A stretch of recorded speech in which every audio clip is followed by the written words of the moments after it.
안녕하세요. 신학의 깊은 바다로 함께 떠나는 시간입니다. 특별히 신학을 공부하시는 청취자분을 위해 오늘은 아주 흥미로운 자료를 준비했습니다. 네, 안녕하세요. 하나님의 절대 주권과 인간의 자유, 이 해묵은 논쟁에 대해 어쩌면 우리가 놓치고 있었을지 모를 역사 속 지혜를 좀 탐구해 볼까 하는데요. 아, 정말 중요한 주제죠. 바로 리처드 뮬러 교수의 논문입니다. 자유의지론자도 양립가능론자도 아니다. 폴 헬름에 대한 응답. 제목부터가 뭔가 논쟁적인 느낌이죠. 네, 맞아요. 좀 도발적입니다. 뮬러가 여기서 폴 헬름 같은 학자들 있잖아요. 네. 그분들이 이제 프란시스 튜레팅 같은 개혁파 정통주의자들을 현대적인 양립가능론이라는 틀에 맞춰서 해석하려고 시도하는데 거기에 좀 제동을 거는 거죠. 양립가능론으로 보는 시각에 대해서 그렇죠. 보통 이제 개혁파 정통주의 하면 하나님의 작정을 엄청 강조하니까 그럼 인간의 자유는 그냥 없는 거 아니냐, 뭐 결정론 아니냐 이런 오해를 받기가 쉽잖아요. 맞아요. 흔히들 그렇게 생각하죠. 그런데 뮬러는 그들이 인간의 자유를 분명히 인정했다고 말합니다. 근데 그 방식이 현대 철학에서 말하는 그 자유의지론, 리버테리아니즘도 아니고 네, 그것도 아니고 그렇다고 해서 모든 것이 결정되어 있지만 어떻게든 자유와 양립한다고 보는 그 양립가능론, 컴패터빌리즘 있잖아요. 네. 그것도 아니라는 거예요. 그러니까 우리가 지금 너무 익숙하게 생각하는 그 선택지들, 자유의지론 아니면 양립가능론, 네. 이 이분법 자체가 잘못되었다. 이걸 넘어서는 다른 길이 있었다 이런 주장인 거군요. 바로 그겁니다. 뮬러는 개혁파 정통주의자들이 신적인 제일 원인, 그러니까 primary causality 하고요. 인간적인 제2 원인, secondary causality. 이걸 아주 정교하게 구분했다는 거예요. 제일 원인, 제2 원인. 네, 그리고 스콜라 철학의 개념들을 아주 잘 활용해서 신적 작정이랑 진정한 인간의 자유, 그리고 심지어 세상의 우연성까지 전부 다 끌어안는 그런 독자적인 입장을 발전시켰다고 보는 거죠. 와, 흥미롭네요. 그럼 오늘 이 시간에는 뮬러의 논증을 따라서 개혁파 정통주의자들이 사용했던 핵심적인 스콜라적 구분들, 예를 들어 능력의 동시성 같은 거, 좀 낯설게 들리는데 이런 용어들의 의미를 파헤쳐 봐야겠어요. 네, 그 용어들이 중요합니다. 그리고 웨스트민스터 신앙고백서와의 연결점도 찾아보고 이 역사적 관점이 오늘 우리에게 어떤 통찰을 주는지 또 목회적으로는 어떤 고민거리를 던져주는지 이런 것들 함께 나눠보겠습니다. 자, 준비되셨나요? 뮬러와 함께 17세기 신학의 세계로 깊이 한번 들어가 보시죠. 네, 좋습니다. 그럼 뮬러가 가장 먼저 문제 삼는 지점부터 짚어주시죠. 왜 현대의 그 자유의지론이나 양립가능론 같은 딱지를 붙이는 게 위험하다고 보는 걸까요? 뮬러는 이런 현대적인 주의, 그러니까 아이즘들을 과거 사상에 섣불리 적용하는 것 자체가 시대착오적이라고 아주 강하게 비판합니다. 아나크로니스틱하다는 거죠. 시대착오적이다. 네, 이건 뭐랄까 비유하자면 현대 스마트폰 기준으로 옛날 그 폴더폰, 투지폰 평가하려는 거랑 비슷해요. 아하. 카테고리 자체가 다른데 이걸 억지로 끼워 맞추려고 하면 당연히 원래 모습이 왜곡될 수밖에 없다는 거죠. 그 역사적 맥락을 무시하고 지금 우리 시대의 렌즈로만 보려고 할 때 생기는 문제점이군요. 그렇죠. 그리고 이건 뮬러만 얘기하는 게 아니라 캐서린 로저스나 알프레드 프레도스 같은 다른 학자들도 지적했던 부분이에요. 아우구스티누스나 안셀모스 같은 과거 인물들을 현대 철학 틀에 가두려는 시도가 얼마나 위험한지에 대해서요. 네, 그런 논의들이 있었죠. 뮬러는 특히 이제 헬름이 튜레틴 같은 인물을 조나단 에드워즈 스타일의 양립가능론자로 해석하는 걸 문제 삼는데요. 그렇게 보면 개혁파 정통주의가 가졌던 훨씬 더 복잡하고 미묘한 입장이 너무 단순화된다는 겁니다. 그렇다면 헬름의 해석이 구체적으로 어떤 오해에서 비롯되었다고 뮬러는 분석을 하나요? 뮬러는 크게 두 가지 지점을 지적합니다. 첫째는 아까 잠깐 언급했던 그 신적 제1원인하고 피조물적 제2원인 사이의 구분. 이걸 헬름이 제대로 이해하지 못했다는 거예요. 제1원인과 제2원인 구분? 네. 개혁파 정통주의자들한테는 하나님의 작용, 즉 제1원인이랑 인간의 작용, 즉 제2원인이 서로 경쟁하거나 하나가 다른 하나를 배제하는 그런 관계가 아니었어요. 그런 게 아니군요. 오히려 하나님의 작용이 인간 행위의 가능성 자체를 열어주고 유지시켜준다고 봤죠. 그러니까 모든 행위에 이 두 원인이 다 필요한 거고 각각 자기 본성에 따라서 작용한다고 생각했던 겁니다. 인간의 자유는 신적 자유에 의존하면서도 진짜로 발휘된다는 거죠. 와, 그러니까 하나님의 궁극적인 원인이 있고 또 세상 속에서 일어나는 직접적인 원인이 있는데 이 둘이 다른 차원에 있다는 거군요. 이걸 같은 선상에 놓고 보면 충돌하는 것처럼 보이기 쉽겠네요, 정말. 맞습니다. 바로 그 지점이에요. 두 번째 오해는 바로 이 두 수준의 인과관계를 설명하기 위해 사용했던 그 스콜라적 개념들, 그리고 용어들에 대한 이해 부족입니다. 스콜라적 개념과 용어. 네. 예를 들면 능력 심리학, faculty psychology라든지 필연성과 우연성에 대한 여러 가지 구분 같은 것들이요. 이런 게 현대에는 좀 익숙하지 않다 보니까 햄이 그 용어들을 현대적인 의미로 잘못 읽었다는 거죠. 헬름이 특히 오해했다고 뮬러가 딱 짚어서 지적하는 핵심 개념은 무엇인가요? 그 동시적 우연성 이야기가 나오던데요. 네, 그 동시적 우연성, 싱크로닉 컨틴전시라는 현대적 개념인데요. 헬문 이걸 쓰면서 뮬러가 이 개념 자체를 거부했다고 주장을 했어요. 뮬러가 거부했다. 네. 근데 뮬러는 자기가 거부한 건 그 현대적인 용어하고 그 용어가 함축하는 특정 철학적인 입장이지 그 개념 자체가 아니었다고 반박을 합니다. 오히려 개혁파 정통주의자들이 실제로 사용했던 라틴어 용어, 능력의 동시성이라는 거에 주목해야 한다고 말해요. 라틴어로는 시모테스 포텐시아라고 하죠. 능력의 동시성, 스미오타스 포텐시아. 라틴어라 벌써 어렵게 들리는데 이게 구체적으로 어떤 의미인가요? 이게 뭐 쉽게 풀어서 말하면요.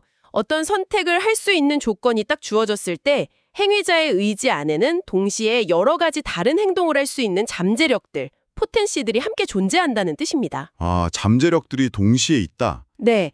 예를 들어서 제가 지금 A를 할 수도 있고 A가 아닌 다른 것, 그러니까 넌 A를 할 수도 있고 아니면 뭐 B를 할 수도 있는 그런 잠재력들이 의지 안에 그냥 동시에 있다는 거예요. 뮬러는 바로 이 능력의 동시성이야말로 개혁파 정통주의자 이해의 핵심이었다고 강조합니다. 헬미 생각하는 것처럼 의지가 필연적으로 그냥 하나의 가능성으로 굳어지는 게 아니라는 거죠. 아하, 그러니까 선택하는 바로 그 순간에도 다른 길을 갈 수 있었던 능력 혹은 잠재력 자체가 의지 안에 여전히 남아있다고 본 거군요. 이게 헬렘의 양립가능론적인 해석과는 아주 결정적으로 다른 지점이겠네요. 정확합니다. 바로 그거예요. 그리고 이거랑 관련해서 헬름이 오해한 또 다른 중요한 스콜라적 구분이 하나 더 있어요.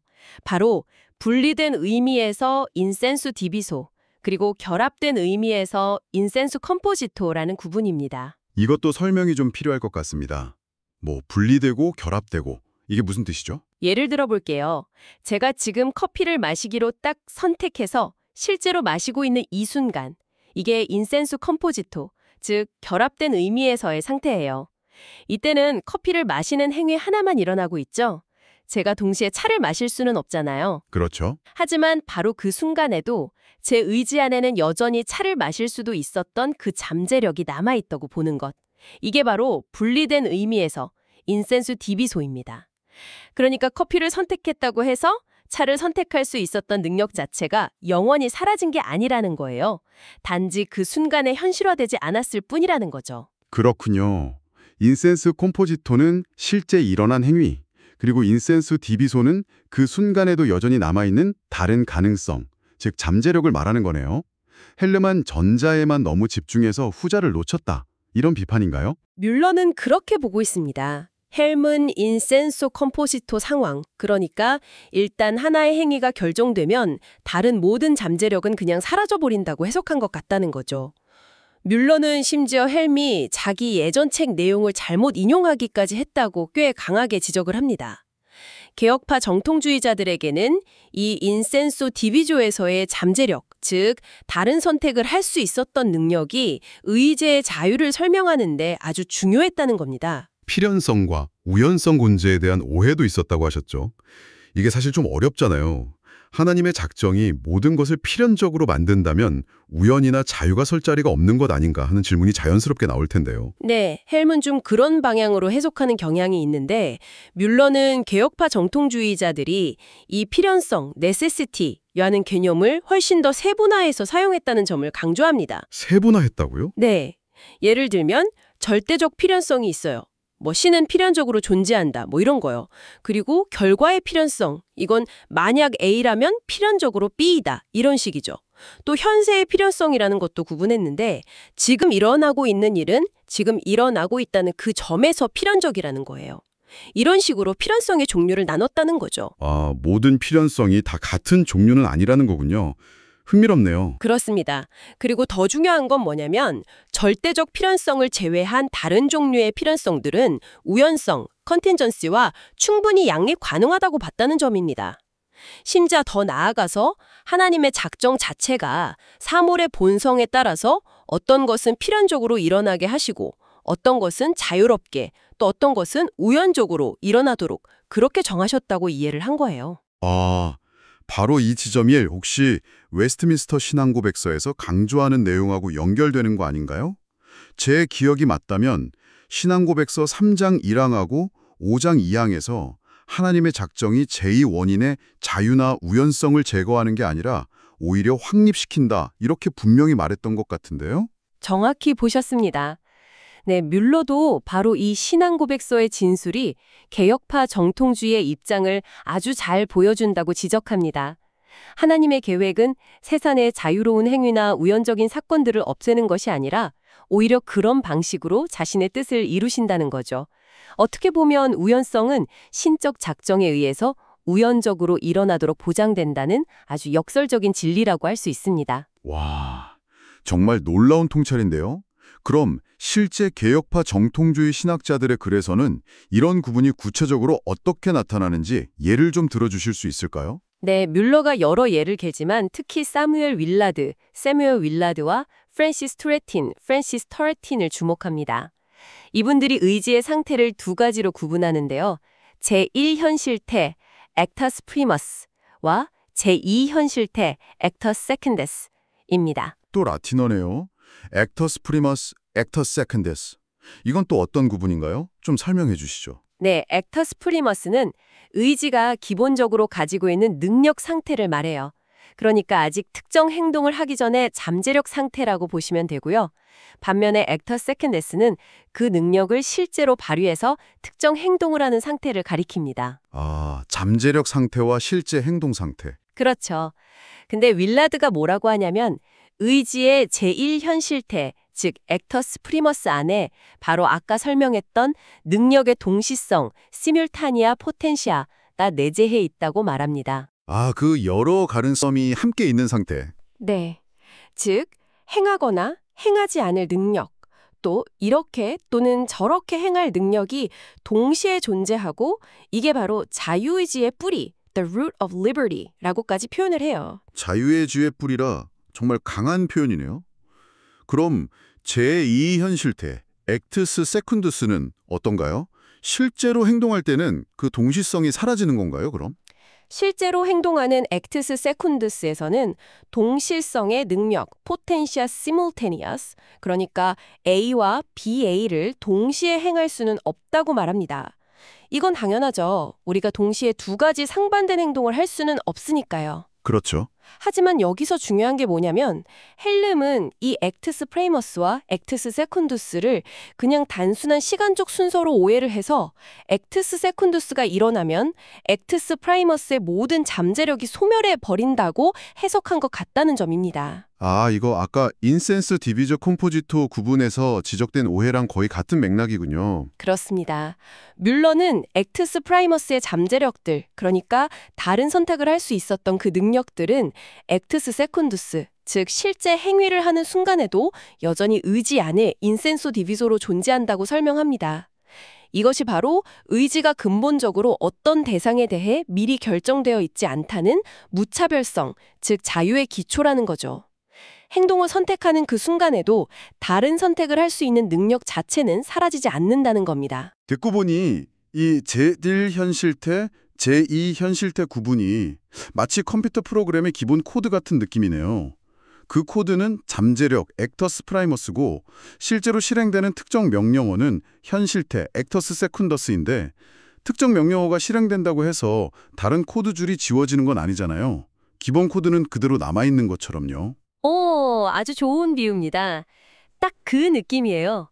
그 비유가 뮬러가 설명하려는 바를 정말 잘 보여줍니다. 헬름은 명령어가 실행되면 다른 코드줄은 그냥 지워진다고 본 반면 뮬러랑 개혁파 정통주의자들은 다른 코드줄도 여전히 존재한다고 본다는 그런 차이죠. 이제 의지와 지성의 관계 문제로 넘어가 보죠. 이것도 아주 중요한 논점 같은데요. 개혁파 정통주의자들이 의지는 지성의 마지막 판단을 따른다고 말할 때 라틴어 쇠코어를 썼다고 하는데 헬름은 이걸 어떻게 해석했고 뮬러는 어떻게 반박하나요? 네, 헬름은 이 따른다는 의미의 라틴어 동사 쇠코어를 인과적 필연성으로 해석한 것 같습니다. 그러니까 지성의 판단이 의지의 선택을 결정한다. 이렇게 본 거죠. 지성에 결정한다. 네, 예를 들어 지성이 이게 좋다고 최종 판단을 딱 내리면 의지는 그것을 선택할 수밖에 없다. 이런 식이에요. 이게 사실 조나단 에드워즈식의 양립가능론의 핵심 아이디어이기도 하고요. 하지만 뮬러는 그게 아니라고 보는 거죠. 쇠코어의 의미가 다르다고 보나요? 네, 뮬러는 투레틴이 사용한 쇠코어자는 단어가 반드시 인과적으로 결정된다는 의미만 갖는 건 아니라고 지적합니다. 그냥 뒤따르다, 순서상 뭐뭐 다음에 오다와 같은 좀 더 넓은 의미로도 쓰인다는 거죠. 아, 인과관계가 아닐 수도 있다. 그렇죠. 츄레틴 자신이 의지가 지성의 판단 없이는 진행할 수 없다. non possit non sequi고 말한 부분도 있는데요. 뮬러는 이건 역시 인과적인 강제라기보다는 이성적인 존재인 인간의 의지가 작동하기 위한 어떤 합리적인 순서나 전제 조건을 의미한다고 해석합니다. 그러니까 의지가 뭔가를 선택하려면 먼저 지성이 그것을 인식하고 판단해서 제시를 해줘야 한다는 뜻이지 지성의 판단이 의지의 선택을 로봇처럼 조종한다는 의미는 아니라는 겁니다. 그러니까 지성이 여러 옵션을 보여주고 심지어 추천까지 할 수는 있지만 최종 결정 버튼은 의지가 누른다. 이런 느낌으로 이해하면 될까요? 네, 아주 적절한 비유 같습니다. 실제로 다른 개혁파 정통주의자들의 설명도 이런 이해를 뒷받침해요. 예를 들어 존 윈스나 에드워드 레이놀즈 같은 학자들은 지성이 의지의 원인, 코스가 아니라 선택이 일어날 수 있는 조건을 제공하는 거라고 분명히 말합니다. 그리고 의지는 자기 행위의 주인, 도미나 소름 액춤이라고까지 표현해요. 자기 행위의 주인. 네, 레이놀즈는 지성의 역할을 명령에 비유하기도 하는데 그것은 지배, 도미네이션이 아니라 지시, 다이렉팅이라고 딱 선을 긋습니다. 여전히 의지가 자기 행동의 주체라는 거죠. 심지어 기욤 부카누스 같은 신학자는 자유의지, 리베룸 알비트리움을 정의할 때 아예 어떤 것을 원하거나 원하지 않을 능력, 즉 이성이 제시한 대상을 의지가 원하거나 원하지 않거나 선택하거나 거부하는 능력으로 정의하면서 의지의 능동적인 역할을 훨씬 더 강조하기도 합니다. 와, 의지가 지성의 판단에 대해서 yes 또는 no라고 말할 수 있는 자유가 있다. 이런 의미군요. 그렇죠. 모순과 반대의 자유가 있다는 겁니다. 결국 쭉 정리해보면 개혁파 정통주의는 의지 안에 내재된 다른 선택을 할 수 있는 실제적인 능력, 그러니까 뮬러가 근본적 무차별성, root indifference라고 부르는 것을 인정했다는 거네요. 이것이 의지가 항상 어떤 특정 성향에 따라서 미리 결정되어 있다고 보는 헬렘이나 에드워즈의 견해와는 완전히 다른 지점이고요. 바로 그 점이 뮬러 주장의 핵심 중의 핵심입니다. 뮬러는 투레틴을 직접 인용하면서 의지가 실제로 자신을 결정하는 순간, 즉 인악추 세쿤도에도 여전히 그 자체로 무차별적일 수 있다. 포테스타메네스의 인세 인디프런스라고 말한 점을 아주 결정적인 증거로 제시합니다. 네. 따라서 개혁파 정통주의자들이 진정한 자유, 진정한 우연성, 달리 행할 수 있었다. 포테스트 알리토르 세 하벨의 같은 표현을 사용했을 때 그것은 단순히 행유자의 주관적인 느낌, 에드워즈식 해석처럼 그런 게 아니라 객관적으로 존재하는 실제적인 대안 가능성, alternative possibilities를 가리키는 정확한 묘사였다는 것이 뮬러의 결론입니다. 그들은 정말로 우리가 다른 선택을 할 수 있는 능력이 의지 안에 있다고 진지하게 믿었다는 거죠. 와, 정말 복잡하고 정교한 논의였습니다. 뮬러가 이렇게 재구성해낸 개혁파 정통주의적 관점, 그러니까 현대의 이분법을 넘어서는 이 제3의 길이 갖는 강점은 무엇이라고 평가할 수 있을까요? 크게 세 가지 강점을 들 수 있을 것 같습니다. 첫째는 역시 가장 중요한 건데요. 하나님의 절대 주권과 작정이라는 개혁 신학의 핵심 교리를 아주 확고하게 견지하면서도 동시에 인간의 진정한 자유, 책임, 그리고 세상의 우연성까지 설명해낼 수 있는 길을 열어준다는 점입니다. 결정론이나 단순 자유의지론의 함정에 빠지지 않는 그런 균형 잡힌 시각을 제공하죠. 네, 그 균형이 중요하겠네요. 둘째는 오늘 우리가 계속 살펴본 것처럼 액트스 프리무스 세컨두스, 시뮬라타스 포텐시아, 제1제의 원인론 같은 아주 정교한 스콜라적 개념과 구분들을 사용한다는 점입니다. 이게 때론 어렵게 느껴지기도 하지만 동시에 신학적인 문제를 아주 깊고 또 정밀하게 분석할 수 있는 훌륭한 도구를 제공한다는 강점이 있습니다. 분석적인 툴로서의 강점이군요. 그렇죠. 셋째는 현대신학 논쟁이 종종 자유의지론이냐 양립가능론이냐 하는 이 익숙한 틀 안에서 좀 맴도는 경향이 있는데 이 역사적인 관점은 그 틀 자체를 벗어나서 새로운 대안을 모색할 수 있게 해준다는 점에서 굉장히 가치가 있다고 봅니다. 일리가 있습니다. 하지만 동시에 약점이나 어려움도 분명히 있을 것 같아요. 어떤 점들을 꼽을 수 있을까요? 물론입니다. 약점 역시 3가지 정도로 정리해 볼 수 있을 것 같은데요. 첫째는 이 입장을 제대로 이해하려면 오늘날에는 정말 생소한 스콜라 철학이랑 신학 용어들 그리고 그 미묘한 구분들에 대해서 상당한 학습이 필요하다는 점입니다. 아, 맞아요. 액트스 프리무스 세컨더스라든지 인센수 디비 소컴포지토 같은 거요. 네, 그런 용어들이 바로 와닿지 않죠? 이게 신학을 전공하는 분들에게도 쉽지 않은데 일반 성도님들께 설명하기는 더더욱 어려울 수 있습니다. 접근성에 낮다는 것이 현실적인 약점이에요. 그럴 수 있겠네요. 둘째는 특히 의지가 어떻게 지성의 판단을 따르면서도 인과적으로 결정되지 않고 자유를 유지하는가 하는 그 부분의 설명이 매우 미묘하고 복잡합니다. 제1원인과 제2원인의 정확한 상호작용 방식도 사실 명쾌하게 딱 떨어지게 설명하기는 어렵고요. 명쾌한 답을 원하는 사람들에게는 좀 답답하게 느껴질 수 있어요. 그렇죠. 딱 떨어지는 걸 좋아하는데. 셋째는 이 입장이 워낙 정교한 균형점 위에 서 있다 보니까 조금만 강조점을 잘못 두면 오해받기 쉽다는 약점이 있습니다. 자유와 대안 가능성을 강조하면 이거 그냥 자유의지론 아니야? 이렇게 들릴 수 있고 신적 작정과 지성의 역할을 강조하면 결국 결정론이나 양립가능론이랑 뭐가 달라? 이런 비판을 받기 쉽다는 거죠. 그 정확한 균형점을 전달하는 것이 상당히 어렵습니다. 그렇군요. 장점도 뚜렷하지만 넘어야 할 허들도 만만치 않네요. 그렇다면 이 오래되고도 복잡한 논의가 오늘날 신학을 공부하고 또 현장에서 사역하실 우리 청취자분들에게는 어떤 실제적인 의미, 그러니까 목회적인 함의를 줄 수 있을까요? 저는 여기서도 한 3가지 정도 함의를 생각해 볼 수 있다고 보는데요. 첫째는 인간의 선택에 대한 진정한 책임을 강조할 수 있다는 점입니다. 진정한 책임. 네, 개혁파 정통주의는 인간을 그냥 단순히 하나님의 계획대로 움직이는 자동기계처럼 보지 않았어요. 우리에게는 시뮬타스 포텐티아, 즉 다른 선택을 할 수 있는 능력이 있었고 그 선택에 대해서 하나님 앞에서 책임져야 하는 존재로 본다는 거죠. 따라서 회개와 믿음을 촉구하는 설교나 목회적인 권면이 아주 강력한 신학적인 근거를 갖게 됩니다. 아, 그렇군요. 둘째는 하나님의 작정이 인간의 자유로운 선택이나 세상의 우연적인 사건들을 통해서 이루어진다는 이해인데요. 이게 우리의 기도 생활의 깊이를 더해줄 수 있다고 봅니다. 기도 생활에요? 어떻게 연결되죠? 우리의 기도가 그냥 단지 예정된 결과를 확인하는 그런 수동적인 행위가 아니라 하나님의 계획 안에서 실제로 세상을 변화시키고 그분의 뜻을 이루어가는데 참여하는 중요한 제1원인으로서의 의미를 갖게 된다는 거죠. 기도가 정말 능력이 있다는 믿음을 신학적으로 뒷받침해 줄 수 있습니다. 와, 기도가 제1원인이 될 수 있다니. 네. 셋째는 신적 주권과 인간 자유라는 이 어렵고 신비로운 주제 앞에서 신학적 겸손을 가르쳐 준다는 점입니다.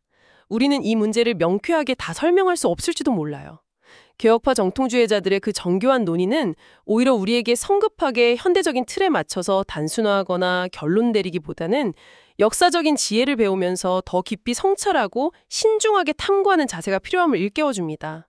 신비 앞에서 겸손히 귀 기울이는 태도로 배우는 거죠. 인간의 책임, 기도의 능력, 그리고 신학적 겸손이라 정말 중요한 목회적 통찰이네요. 오늘은 리처드 뮬러의 논문을 통해서 개혁파 정통주의 신학이 신적 작정과 인간 자유라는 이 난제를 어떻게 다루었는지 깊이 탐색해 보았습니다.